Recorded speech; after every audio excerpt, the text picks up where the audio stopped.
Welcome in, everybody, to Flannel Man here. Welcoming you into the second, or I should say third video now on the channel. This video is kind of a continuation of the last video. One thing I will say is that I ran through the stash run multiple times. This is kind of a culmination of that run through. This video is mostly about finally upgrading my stash to level, I believe it's 2, if I'm not mistaken, because it took 3.5 milli rubles, and that's quite a bit of money. But we finally got there by doing stash runs the entire time. And this is kind of the compilation of running through, or I should say running stash runs until we got to the right amount of money. I think I ended up running about 4 hours. Running stash runs for 4 hours. And I think in the end we got about 2.5 milli, give or take. I think we ended up selling a little bit of gear we got back from insurance as well. So it was probably closer to probably 2.2, I would say, somewhere in there. I'd say we probably made about 300k on gear we got back from insurance that we sold. But regardless, this is kind of the culmination of that. I think in the end we got quite a few fuel conditioners and paracords, generally speaking. Those are kind of the items we were looking for, and ended up getting a lot of. We also got a good amount of sugar as well. Mind you, this is the interchange stash run. I guess we can talk about the main reason why I thought to do this. The main reason I thought to do this was because I actually did a second stash run offline, and I noticed that most of the loot I got was the same or almost the exact same as I got the first time I did an offline run. And I thought that was kind of weird. So I did about 10 more stash runs. I think this will show about 7 because I think I died on 3, so I had about a 70% survival rate, not bad. The times I died, honestly, were just me being stupid. Like, I think 2 of the 3 I died to stick scavs, and then 1 of them I died to a player, but I should have heard the player before he blapped me. But I was running a shotgun that round, so sometimes they have good aim with buckshot, and sometimes they don't. But anyway, yeah, so right now I think we're just reviewing. See, right now I'm sitting on about 3.4 milli, so this is probably when I'm waiting for insurance to come back in off of stuff I was selling. I shouldn't say insurance. Waiting for the stock market. It's not a stock market. Waiting for the flea market. There we go. Those are the words. Those are the words we're looking for, is flea market. Waiting for the flea market to give me my money back. But yeah, so that's kind of what we're doing. I didn't realize you needed the 4 WD-40s either to upgrade the stash. So I had to grab those guys, which cost me, I think, like 20, like, probably I'd say like 30. I have to double check the price. It might have been 60k, 60 or 70k. But a little bit more expensive than I thought I was going to spend. So I actually had to farm up a little bit extra, but that wasn't a big deal. One thing I will note is that in these stash runs, you get quite a bit of ammo. And I'm not talking general ammo. I'm talking good ammo. Like, actually really good ammo.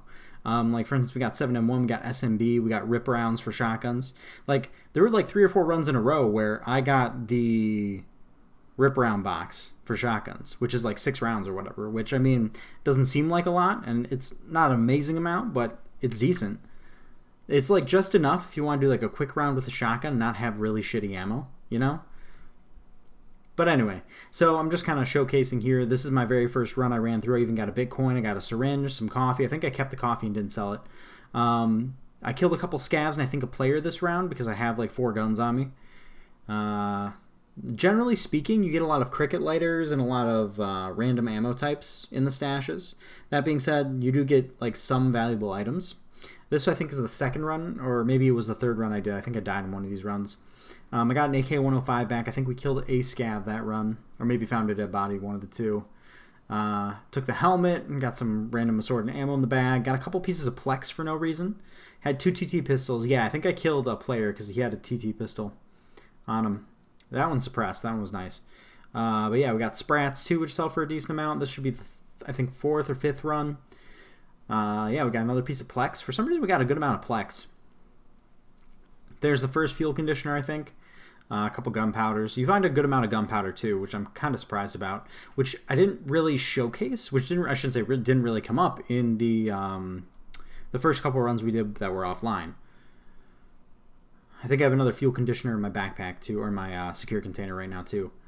Got a xenomorph. I think it was paracord. My bad. Even better. I was going to say, at this time, fuel conditioners were selling for about 85k, I think, and paracords were selling for north of 160. So we were making a good amount of money doing these runs. Surprisingly so. And I think I actually had some decent luck on these runs too, because I got like 3 or 4 paracords and like 5 or 6 fuel conditioners, which I mean right there is almost a milli by itself, you know? So I guess sometimes you have good luck. I don't know if that's standard. Honestly, by my 10 runs I did, that seems standard. I don't know if that actually is standard, but that seems standard. Like right here, I got a gas analyzer, got another rechargeable battery. By the way, if you hang on to your rechargeable batteries, another fuel conditioner in the secure container and a sugar, even better. I got 2 gas analyzers actually, and another gunpowder as well. But if you hang on to your rechargeable batteries, as I was saying, you can actually trade them for ADARs.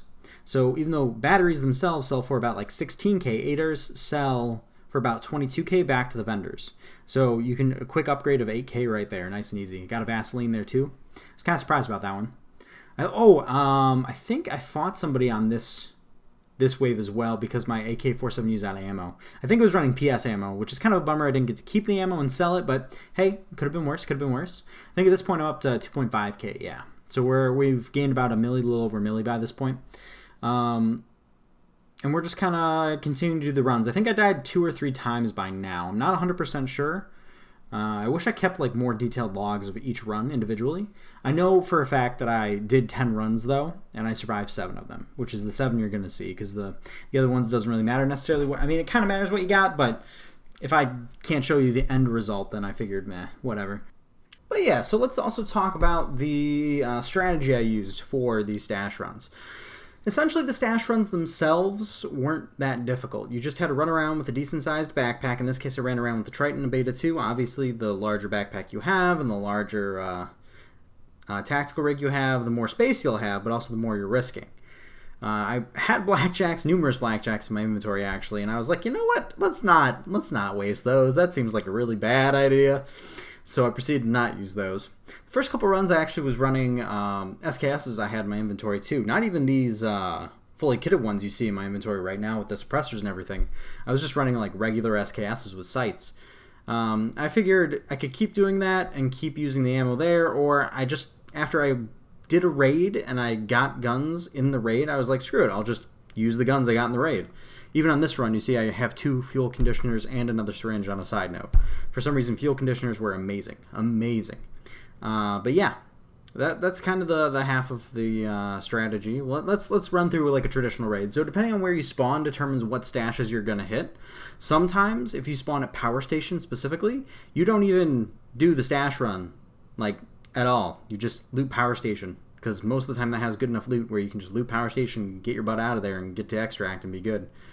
So if you spawn over by power station, don't even bother with the stash run. But there are 2 stashes by power station, which you can look at in my stash video, which I'll link at the end.